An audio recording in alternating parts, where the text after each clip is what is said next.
Hello guys, welcome back to another vlog. This is me Neha and welcoming you all on my channel.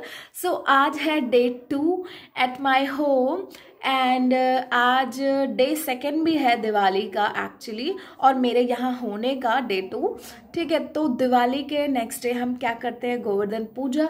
तो आज इस vlog का मकसद यही है, मैं आपको बताने जा रही हूँ कि हम गोवर्धन पूजा क्यों मनाते हैं। पूरा डिस्क्रिप्शन हम आपको देंगे because one of my friend was asking कि तुम्हारे यहाँ गोवर्धन पूजा होती है। मैंने कहा हाँ होती है, भाई ब्राह्मण है तो ऑफ कोर्स सारी पूजाएं होती ही हैं ब्राह्मणों के यहाँ।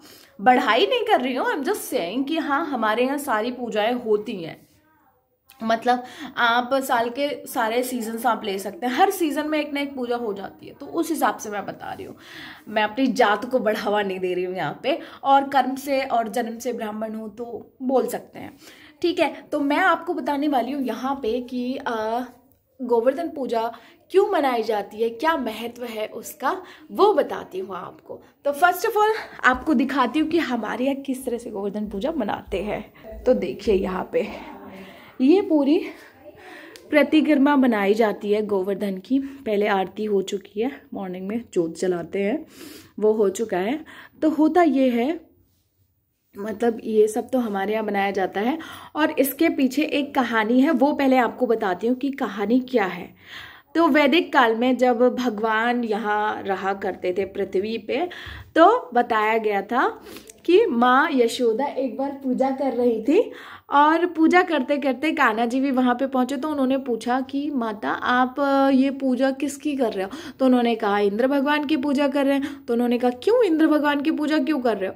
तो उन्होंने कहा कि इंद्र भगवान की पूजा इसलिए कर रहे हैं क्योंकि इंद्र जब प्रसन्न होते हैं तो बारिश होती है, बारिश होती है तो हमारी फसलें पकती हैं, हमें खाना मिलता है, हमारी गायों को चारा मिलता है, चारों तरफ हरियाली हो जाती है, सुंदर हो जाता है। इसलिए इंद्र भगवान को प्रसन्न किया जाता है और उनकी पूजा की जाती है। तो कान्हा जी ने कहा नहीं, इंद्र भगवान तो दर्शन भी नहीं देते, वो बहुत ही घमंडी है, तो उनकी पूजा नहीं करनी चाहिए। तो इससे क्या हुआ, इंद्र भगवान हो गए रुष्ट, रूठ गए। तो उन्होंने इतनी बारिश कर दी, इतनी बारिश कर दी कि वो बारिश तो बाढ़ का रूप में बदल गई। फिर उसके बाद क्या हुआ, बारिश इतनी ज़्यादा हो गई तो चारों तरफ बाढ़ ही बाढ़, समझ ना आए कि लोग कहाँ जाएं, गाय कहाँ जाएं, वहाँ की सारी चीज़ें कहाँ जाएं। तो कान्हा जी ने क्या किया, गोवर्धन पर्वत को ऊपर उठाया और उसके नीचे छिपने को सभी को शरण दी ताकि सब लोग सेफ रहे। तो कान्हा जी ने जब गोवर्धन को उठाया तो उसके नीचे सारे लोग आ गए। और ये क्यों उठाया गोवर्धन पर्वत, क्योंकि कान्हा जी ने ऐसी बात बोली थी इंद्रदेव के बारे में और उसी रीजन के वजह से इंद्रदेव जो थे वो रूठ गए। तो सब लोग कान्हा जी पर गुस्सा करने लग गए थे कि उन्होंने ऐसा क्यों बोला और उसका जो प्रकोप है हमें फेस करना पड़ रहा है।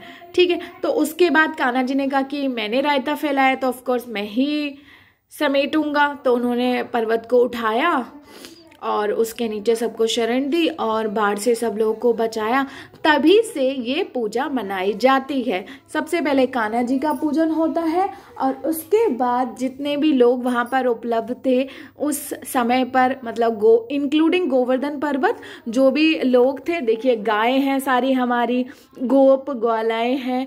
ये देखिए यहाँ पे कुछ लोग खाना बना रहे हैं, कुछ लोग वहाँ पे ढोल बजा रहे हैं, कुछ लोग ऐसे ही डिस्कशन कर रहे हैं, यहाँ पे कुछ लोग ओखली में कूट रहे हैं, दूध उबाल रहे हैं और ये चौकीदार बैठा हुआ है घर पे। और ये हमारा है गोबर का उपला जो कि मेन होता है इस पूजा में।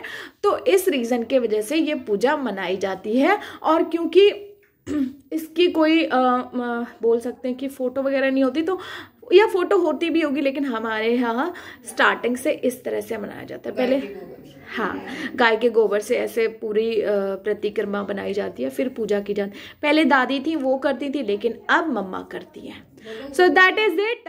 तो फिर इसी बात पे बोलो जोर से गोवर्धन महाराज की जय। And I hope you guys got some मतलब आइडिया कि क्यों ये पूजा मनाई जाती है, क्या रीजन होता है। बाकी that's it for this blog. मिलते हैं नेक्स्ट वीडियो में, तब तक के लिए बाय बाय।